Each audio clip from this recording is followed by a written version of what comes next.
Usually you can divide people into thirds. Third of people are kind of larky, third of them are owly, and a third of them don't care. Only dull people are bright in the mornings. That's not me. That's Oscar Wilde. And he can say that because he's an owl. He does not understand larks. I don't understand you larks. How can you ping out of bed at 7 o'clock in the morning? Ta-da, come on, off we go. No, slow down. And you don't get me at 10:30 at night when the party is just getting started. Come on, no, slow down, it's bedtime. So it's interesting that we have these chrono types. It's good to know that, and each one of you will know what you are. You will each know what your chronotype is straight away, and that's really useful, and we'll come back to that. Okay, right, so I'm Dave Lee, I'm a clinical director at Sleep Unlimited. I was just saying to Tom outside, we travel around the country doing talks at conferences like this, and training to different groups of people, going to schools and that sort of thing. We also do an awful lot of assessment and treatment for people who don't sleep well. We work in organisations with employees, shift workers struggle with their sleep a lot, that sort of thing. But most of my work is working with complex clinical presentations. I do a lot of work with people who've had brain injury. Most of them, the adults, it's through some sort of road traffic accident, but there's a whole bunch in there who've had some sort of infectious brain thing going on, encephalitis, meningitis as well, and some people fall, and a lot of child work that we do, medical negligence work, anaesthesia issues at birth, but also you see a lot of children. We see quite a lot of children who had infection type problems as well. So what I'm going to talk about today is an adapted talk for the next half an hour or so about what we know about what's going on with sleep generally, what we know about what's happening with sleep in people who've had meningitis. So who has had a problem with their sleep since they've had experience of having meningitis? Right, so quite a few of you have had a brain infection and then your sleep has been a problem after that. Not necessarily a problem. We've got a lot of techniques that work really well for people generally, and what we do, and we see loads of successes in how we lift those techniques from general insomniacs and we take that into the population of people like yourselves who struggle with sleep after you've had a brain infection, and those strategies can work really well for you. So although we don't have a lot of information, what we do have kind of works, and my clinical experience is that it kind of works. So the strategies I'll talk about later on should be really useful for you. Take them away, share them, tell everybody about them. This stuff is easy, and what's really frustrating from my point of view is that we just don't know about a lot of it. But I really want you to share it with everybody else who you know, whoever's not sleeping well, because this stuff works really effectively. Okay, that's the introduction and a bit of a brief ramble. So what I'm going to go through today is implications for people like yourselves. You already know what the implications are, you've lived with it. The implications are profound. How sleep is affected by the disease itself and the infection itself, but then also what the infection will do to sleep, what we already know about, and what the literature is telling us. And then I'm going to explain a little bit more about what sleep is and how it works, and then what we can do to improve it. Share your experiences with me as we go along. We can kind of make this a little bit interactive. So that's what I want to talk about. If you have some sort of brain infection, that affects how you sleep. We've just had a whole bunch of people put their hands up to say how much their sleep's been affected by having meningitis or having had meningitis. And then if you don't sleep well, your ability to heal your brain is diminished. We see this in all sorts of brain injury, whether you've had a stroke, a road traffic accident, encephalitis or meningitis. Everybody who has some sort of impact on their brain sleeps more immediately afterwards as a part of the recovery process. Your brain, when it's damaged in any way, needs this to fix it. And if your sleep is corrupted, then you don't get the chance to fix it. And it really slows down the process. So one of the things that we find is if we can improve things here, and for those of you who've recovered from having had meningitis a long time ago, you probably would have seen your sleep getting better as that process has gone along. Was that fair to say?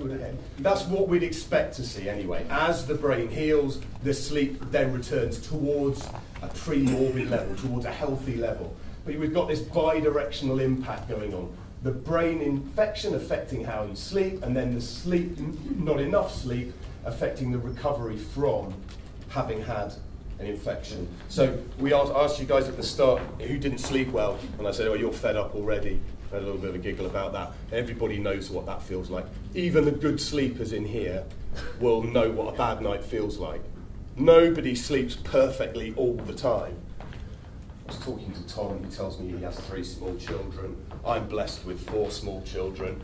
I've now worked out where they come from. We're going to stop there. There's nothing quite like the sleep deprivation that you get from small people, and it makes you feel like this stuff.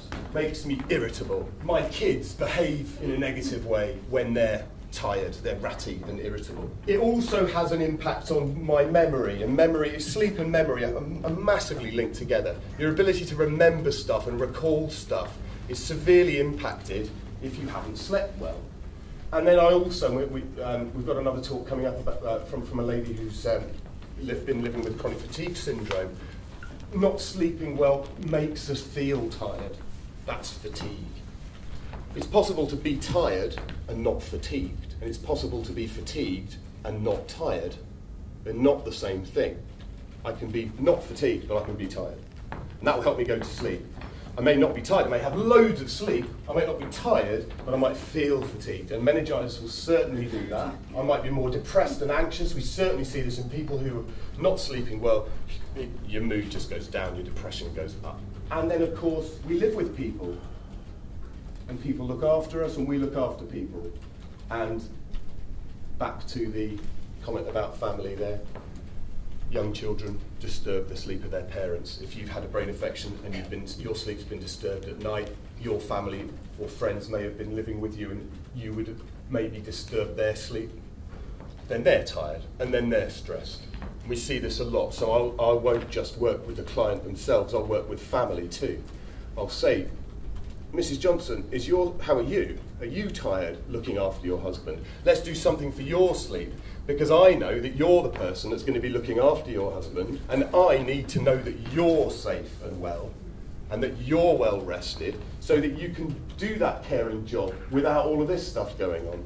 So we've got to look at the whole picture. It's not just about the clients themselves, but also about supporting family.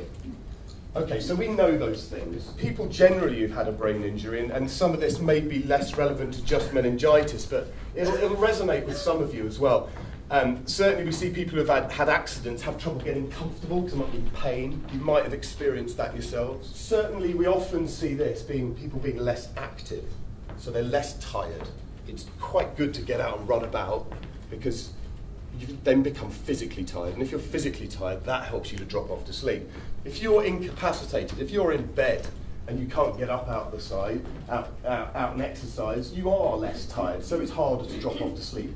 If you sleep during the daytime, you'll need less sleep during at night. Hands up who naps in the daytime. Yeah, it can happen an awful lot, especially in chronic fatigue and people who've had any sort of brain injury. You see, napping is a really common behaviour, and then of course if you've slept for an hour, 2 hours, 3 hours in the daytime, you're just less tired at night time. It's much harder to get off to sleep. So we'll try and get away from that if we can, certainly as time goes on, maybe immediately after an infection or an accident or an injury, we might actually need to do a bit of sleeping in the daytime. That's part of the brain healing itself, and we wouldn't want to stop that happening. But people can sometimes get into the habit of doing that. 3, 4, 5 years down the line, perhaps that brain's healed up now. Maybe we don't need to do the napping anymore, but we've got into the habit of doing that, and that reduces our ability to get tired and get to sleep during the night. Medications, there's a whole load of side effects, and some of them happen to interfere with sleep quite profoundly. Some of the non-steroidal anti-inflammatory drugs and some pain medications can interfere with sleep. Even some fairly innocuous things like hay fever medication, Puritan, Claritin, things like that, they can impact on sleep. You see this on loads of medications. New non-drowsy formula.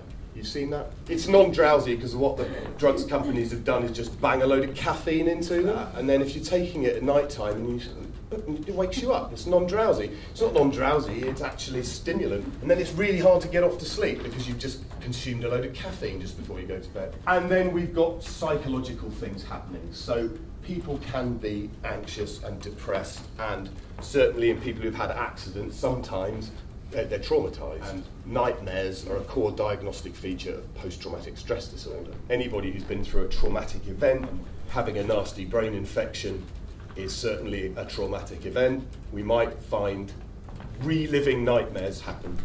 So people will start to relive the experience of going into hospital, being in hospital, that sort of thing. So there are a whole range of things which can impact on sleep for people who have had an injury to their brain. Sleep really loves a good routine. Good sleepers tend to have good routines. So one of the things that we'll do is to help to improve a routine for people, tighten it up. Drugs and alcohol affect sleep. Pain we talked about. Anybody get twitchy legs? You're dropping off to sleep. And you do that. Called hypnic jerks. Everyone gets them. About 10% of the population have restless legs.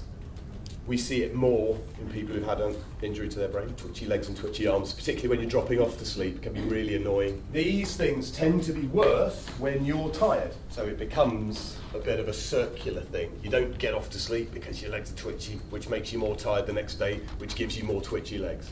If we get you sleeping better, then these tend to go down.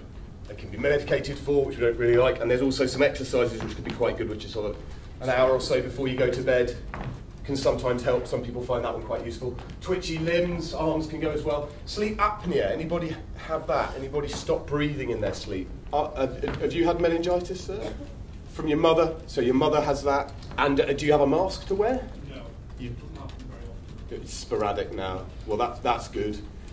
We don't really know how many people have this because a lot of people don't report it, because they don't know they're doing it. But a lot of people will stop breathing in their sleep, and that can have a serious impact on their health and well-being. Sleep is controlled by your brain, your breathing's controlled by your brain. An infection, an insult to your brain can impact on that, and we see more of this in the brain injury population than we do.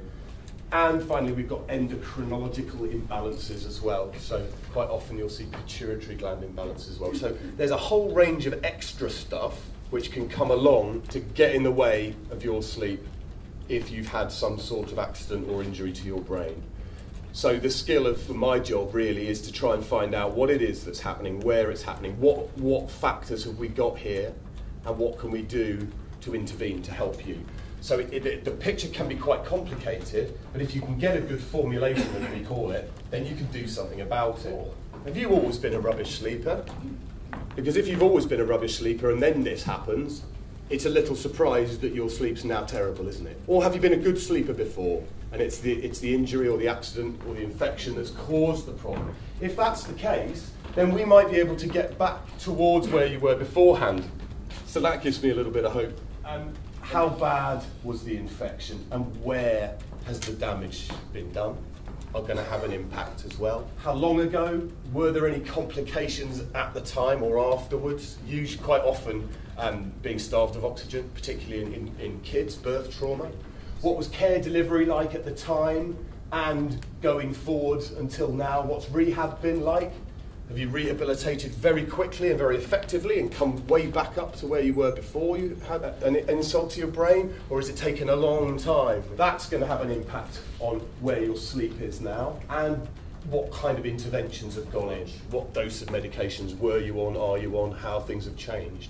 Again, this all adds into the picture. Now, all of those things that I've just been through there are going to resonate. If something resonates with everybody, you'll know yourselves again where that is. So you'd be able to tell me. I don't look at your medical notes because they don't really tell me that much about this sort of thing and come to you and say, right, Terry, you've got to do this, that and the other. You tell me. You tell me where it is. I go and scratch my head for a day or two and come back and say, I think we should try this because I think this will work for you based on what you've told me. You lead this process and I'll help to give you the tips which I think will work for you. That will make it more successful than if we do it the other way around. And you've probably, a lot of you experienced that you'll see a whole range of medical professionals and they'll just look at some paperwork and say, right, well, I'm going to give you this now. Then you come back, try something else, up the dose of that, change the dose of this. And you feel like a little bit of a guinea pig. It just makes an awful lot of sense to spend a bit more time at the start of it working out what the hell's going on and then design it for you. And then we'll get better results. And we see some good results that way. So what does the research tell us? And they basically say that after an injury, your brain will be healing for 2 years. And after 2 years has elapsed, your brain's not healing anymore, it's finished. That's rubbish. It depends on where and how severe and all the rest of it. You know, if it's a mild thing, things might be sorted out within a couple of months. If it's really severe, it might take 5 years. But anyway, people have sort of latched on to this 2-year rule. And there is a certain element of truth to it, in as much as that your sleep will be disturbed and you may well need more of it, as I said earlier, after you've had a brain injury to recover, for your brain to recover. You might need more of it in the immediate aftermath. But then we can sometimes get into bad habits that stick. We know that psychological and behavioural interventions, psychobehavioural, so this is how you think about things and what you do. We know that these sorts of interventions, and I'll introduce them to you shortly, work, and they work for people who've had a brain injury, and we've got emerging research to suggest that they're useful and that we should try them. The drugs are giving a man a fish. Every day you've just got to keep providing the drugs over and over again, whereas this stuff is giving that individual the skills that they need to sort the problem out and have lasting effects. So this is all that I do, and we know it's got efficacy. And we've got new research. This is from a conference, the International Brain Injury Association in The Hague last year. Even in very mild brain injury, we see problems with sleep apnea, increased sleep apnea, and poor sleep, insomnia, in people who've had very mild concussional type levels of brain injury. So even the lowest levels of brain injury are going to have some impact on your sleep. So that's what the research is telling us about in people who've had an injury to their brain. What about those who've had meningitis? And I sort of whispered into the microphone earlier, not much. There really is not much research that's been done on sleep generally, which is weird, because we spend between a quarter and a third of our lives doing it, yet we seem to know very little about it. As a result, there are gaps in the literature everywhere, and any complicated group of people, like people who've had meningitis, there's very, very little work that's been done. I've got some references here, increased sleep disturbances in both viral and bacterial meningitis, going back from the mid-90s more into the early noughties. And I don't actually believe this. In viral meningitis, fatigue is commonly experienced, especially in the first months after an infection and up to a year post-infection. In viral meningitis, I don't understand why they've not found the same thing in bacterial meningitis. I think it would be very sensible to assume across both. So I don't know as if I fully put much stock in that, but that's really old work. So fatigue, very commonly experienced, but I think it must be across both viral and bacterial. But I also said earlier that it doesn't really matter. It's not that hopeless a situation, because the techniques that I'm going to talk to you about now work really well for all sorts of people. So I've got no reason to assume that ain't going to work for you. Give them a try, because I haven't found anybody yet where it doesn't work. And there's a big if attached to this, that people stick to it. So that's the preamble about sleep, how it changes and is affected, and the different kind of things that affect sleep for people who've had meningitis, and a little bit on what the research is telling us. So for the next quarter of an hour, I just want to give you some stuff to help you to sleep better.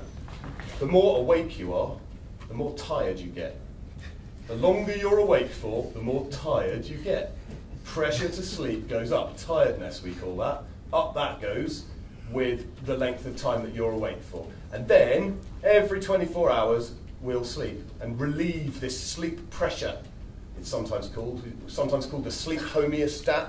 We turn it up and turn it down with sleep. There is only one cure for tiredness, and that is sleep. There is nothing else that does it for you. You can't take a tablet to take tiredness away. You have to sleep. You can take tablets that make you sleep, but sleep is what you need. You need this grey box to reset your tiredness levels down to 0. If you do enough sleep, you'll reset to 0. If you don't, and you wake up, you've reduced your tiredness to quite low levels, so you're not tired enough to drop back off to sleep. But you start the next day a bit tired, so your tiredness curve is up here, so you're more tired at the end of the day. If you wake up early in the night, you've been to sleep for half an hour, you're still quite tired, so it's quite easy to drop back off to sleep again. How much sleep do we need? Everybody's heard the 8 thing before. I asked you earlier who likes getting up early and going to bed early and getting up late and going to bed late, the owls and the larks. We also have short and long sleepers. Some people get by on 6 hours sleep. Some people need 9. Some people are in the middle. Intuitively, you know how much sleep you need. So this box might be bigger or longer for the long sleepers and shorter for the short sleepers. Don't worry about getting 8. If 6 is enough for you, great. You've got more time to dominate the universe, like other famous short sleepers, Margaret Thatcher, Adolf Hitler. And if you're a long sleeper, you'll have less time to dominate the universe because you just have to sleep more, and you won't dominate the universe effectively if you don't get the 9 that you need. Everybody's short and long. Kids need more, okay? And I'm going to spend a couple of minutes talking about this, because if there's one thing that you take away from the stuff that I've talked about today, make it this. And it relates back to Amrita. She just had a lovely big yawn there. And she's hiding because it's shameful. Why is yawning shameful? We hide it. We'll put our hands up. And I hope he doesn't see me yawning because he'll think it's really boring.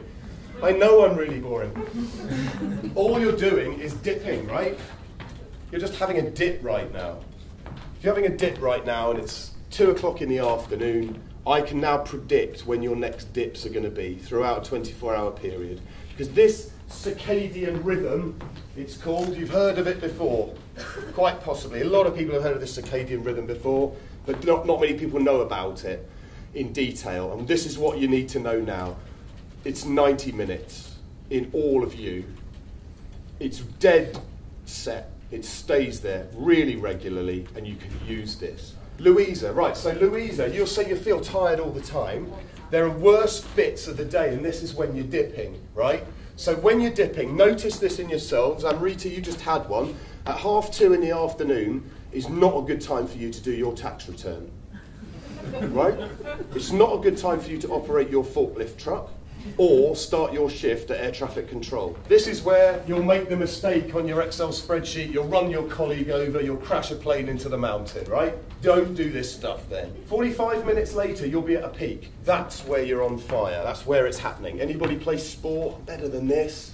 Yeah? And then other times you're playing and you're like on form, on fire, peaks and dips. You can see it in the tennis.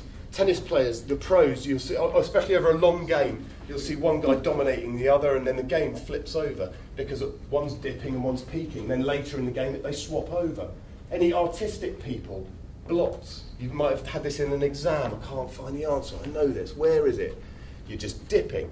You come back later when you're peaking, and that's where you have your eureka moment. This is really useful in the daytime, but it is solid gold for sleep. Good sleepers have good routines, and they tend to be going to bed just before a dip.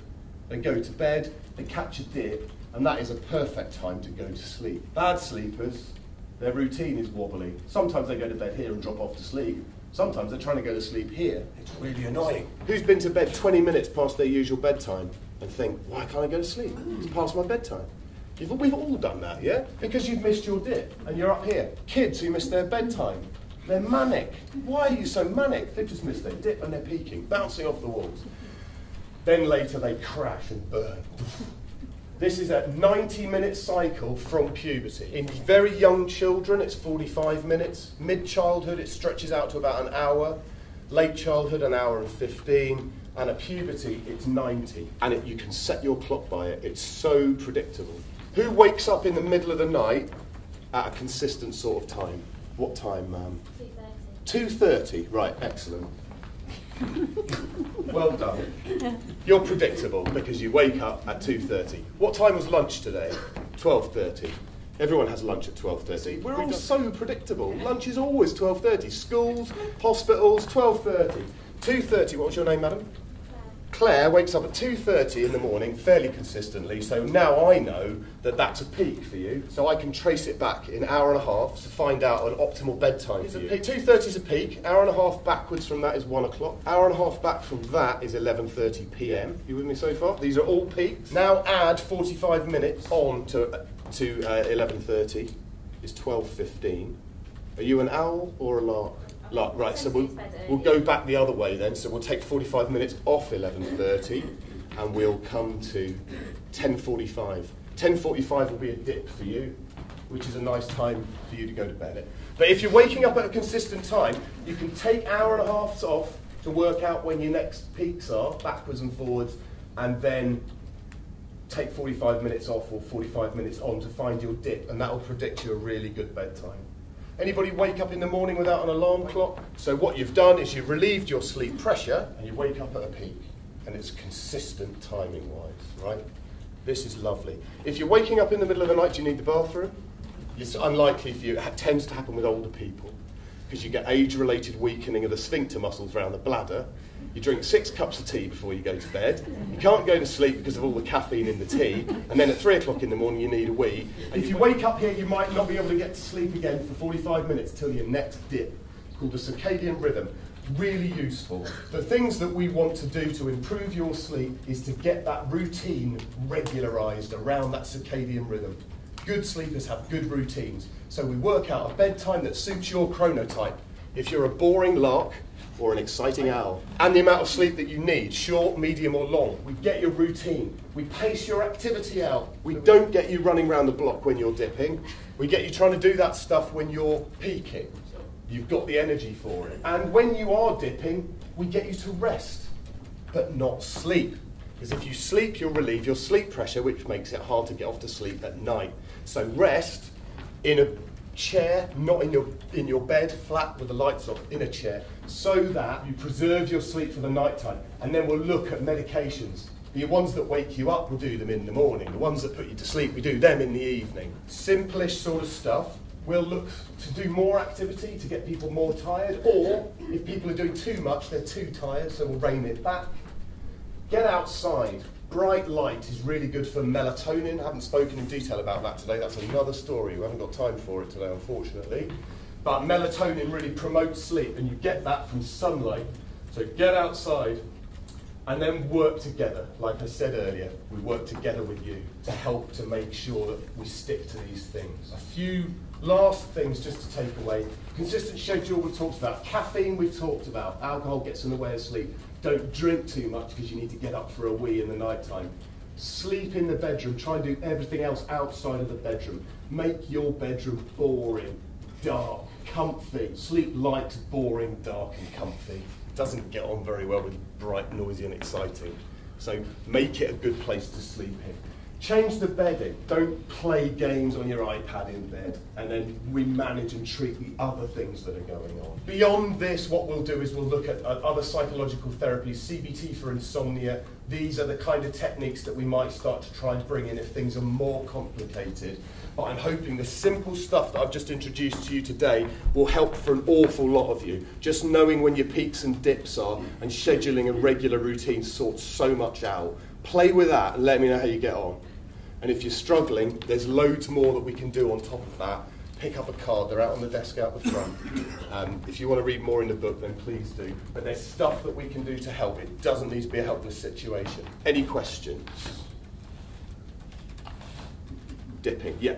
What was the difference between tiredness and fatigue? So I can be physically tired or mentally tired, but not feel fatigued. I can still keep pushing on and pushing on. If I'm really, really fatigued, I can't seem to find the energy to keep pushing on. But I can be tired and push on.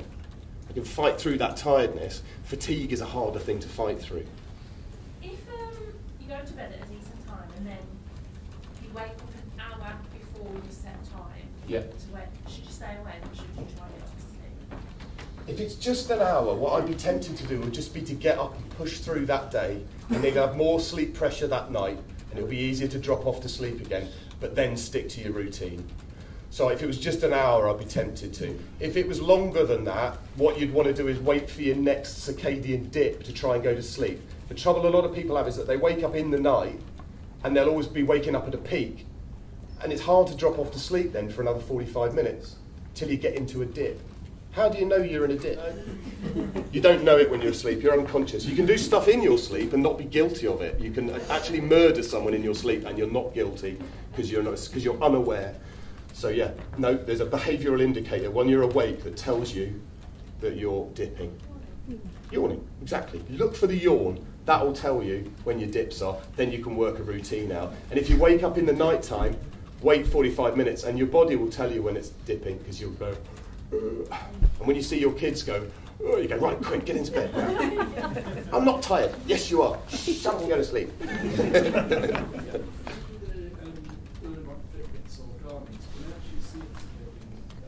No, and they're also wildly inaccurate, and we don't endorse their use at all because they lie. They're pedometers. They're quite good, I think, for counting steps, but in terms of measuring sleep, They're rubbish. They're wildly inaccurate. I get asked that a lot, so we've actually recorded a film to put up on our website, which isn't quite there yet, but it will be, where we've got someone to wear a Fitbit and an actigraph, which is validated. They're great. They're validated. Your Fitbits are shocking, so please don't rely on them to measure your sleep. And if you have apps on your phone and you're sticking a phone underneath your pillow, it's a serious fire hazard, people. Please don't do that. If you've got any more questions, I'll be around at the end. But thanks for listening. It's been emotional.